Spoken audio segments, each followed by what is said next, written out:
Welcome to yet another interesting update that we have analyzed for you today evening, and it's my hope and prayer that all of you are doing right from whichever place that you're watching me from. Well, Raila Odinga pact with William Samoei Ruto, or the ODM pact with UDA, seems to be coming to a bitter end. Why is this marriage between William Samoei Ruto and Raila Odinga, all between the ODM party and the UDA party, coming to an end?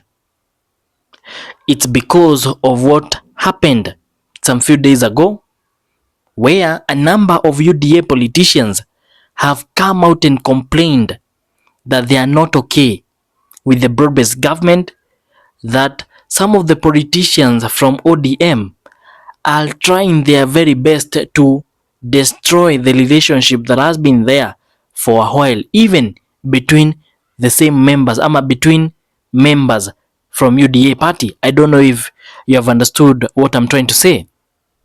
I'm trying to say that the UDA politicians from a specific region, which I'm going to tell you soon, are complaining that ODM members who got inside government through the broad-based government have started to destroy their relationship, have started to destroy their plans, and are creating these problems and misunderstandings, causing havoc and a lot of, let's say, that bitterness among each other.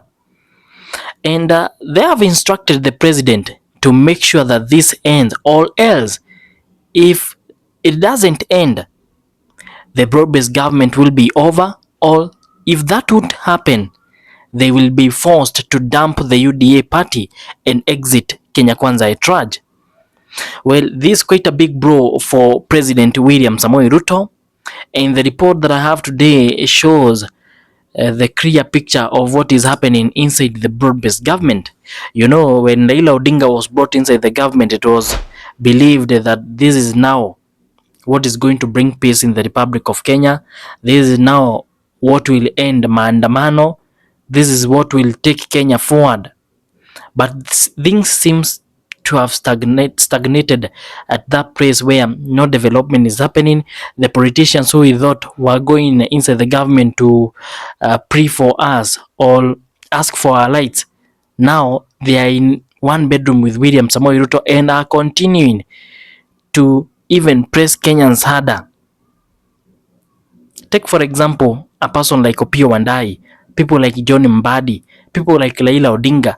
These are people who Kenyans believed, these are people who Kenyans thought that if they get inside government, they are going to make sure that the Ruto regime stops pressing on and overtaxing Kenyans. But since, for example, a person like Opiyo Wandayi joined government, nobody hears him ranting about the Ruto regime. Even today, these days, he is praising the government, saying that the government is doing everything possible. Look at a person like Raila Odinga. Before he joined government, he was every day questioning every move that the government was making. But since he got inside through the broad-based government, we have never heard from him. Well, ladies and gentlemen, I would like to welcome you to today's update. And first of all, I would request that you support this YouTube channel by clicking the subscribe button, liking this video, and also making sure that you click the notification icon. That will help you that whenever we upload a new video, YouTube will automatically notify you that Duffy Updates have uploaded a new update, a new video. So welcome, and let me take you through what has happened. So according to details, UDA members send plea to Ruto over alleged grassroots elections sabotage by ODM. So the UDA grassroots elections have been happening for a while, and it is believed through the process, ODM members who are now considered to be in government have been sabotaging these elections to make sure to make the UDA leaders look bad, to make sure that the grassroots elections don't go as planned. And the politicians from UDA have noticed this and have instructed their leader, party leader, who is William Samoei Ruto, to deal with it immediately because it is going to become a problem. According to more details, members of the United Democratic Alliance (UDA) from Tana Delta have called on President William Ruto to intervene after they accused the Raila Odinga Red Orange Democratic Movement (ODM) of sabotaging their grassroots elections. And you will ask yourself, how are these ODM members sabotaging UDA elections? It is believed they are campaigning against them at some areas, asking those who are supposed to vote to maybe vote in a different way, in a certain way of favor. And apart from that, it is believed they are also spreading misinformation on how the grassroots elections are going to happen. For example, the members asserted that aspirants received text messages indicating that elections will take place on Friday, April 11th, instead of the official date of Saturday, April 12th. You see, that's a good scenario. Some of the aspirants who are vying for different seats at these grassroots elections received suspicious messages telling them that the elections were going to happen on 11th, while the actual date is 12th. You see, the misinformation around there, and that's some of the things which are making these politicians feel like a person who is known, of course, in trouble in his house. Now they have come to a new house, which is UDA, and they have also started to destabilize things around there. In what appeared to be a direct attack on the broad-based government between President William Ruto and Raila, UDA members have voiced their frustrations, accusing ODM of unjustly interfering with UDA's internal processes. Furious and visibly agitated, the leaders issued a stern warning, threatening to abandon the party. You hear? If Ruto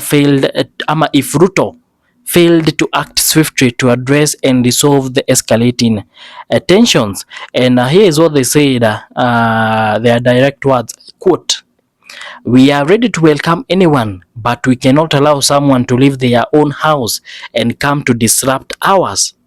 If pushed too far, we might step aside and leave it to those so-called friends," leaders allied to Senator Danson Mungatana claimed. Therefore, we call our readers and address this matter. We demand a very transparent election, the readers demanded. That was a message directed to Kenyans together with President William Samoei Ruto, and they revealed that there is no way they can welcome a person. The person then comes and starts to disrupt activities at this new house which he has been welcomed to. So these readers hurried to Senator Danson Mungatana have called on President William Samoei Ruto to address this matter, or else, if pushed too far, they might step aside and leave it to those so-called friends. And when they say this, they metaphorically mean the friends in quotes. That is, the people who think that they are supposed to be in government, maybe because they are friends. Maybe a person like Raila Odinga and Ruto, they consider each other as friends at some point. And they are saying that if pushed too far, if the regime, if the party leader seems to not be resolving this matter, they're just going to step aside and leave the party to him.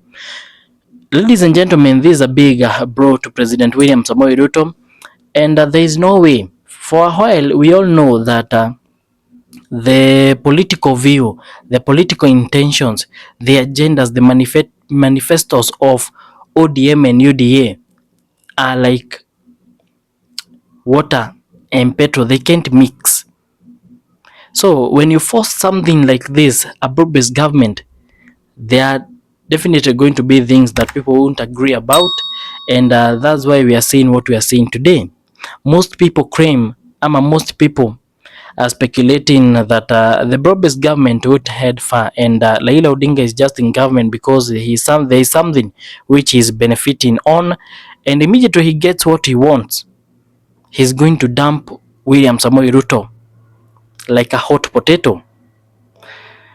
Well, when that time comes, I'll be here to inform you more. But for the meantime, putting that story aside, I would like to tell you more on what is expected to happen tonight. Well, today is on Wednesday, and as you know, is about the three letters in that follow each other. That is the JKL. Jeff Koinange will be talking one-on-one with a number of readers the 16th of April 2025 at 9 p.m. JK Live, there will be stage versus state. He has invited content creators like Crazy Kena, Timothy Ekimani, and Queen Gathoni. And on the political side, he has invited Dennis Itumbi, who is the head of the Presidential Special Projects. He has also invited John Kiari, a member of parliament for Dagoretti South. He will also be talking with Barack Morocco, who is a publisher stroke editor.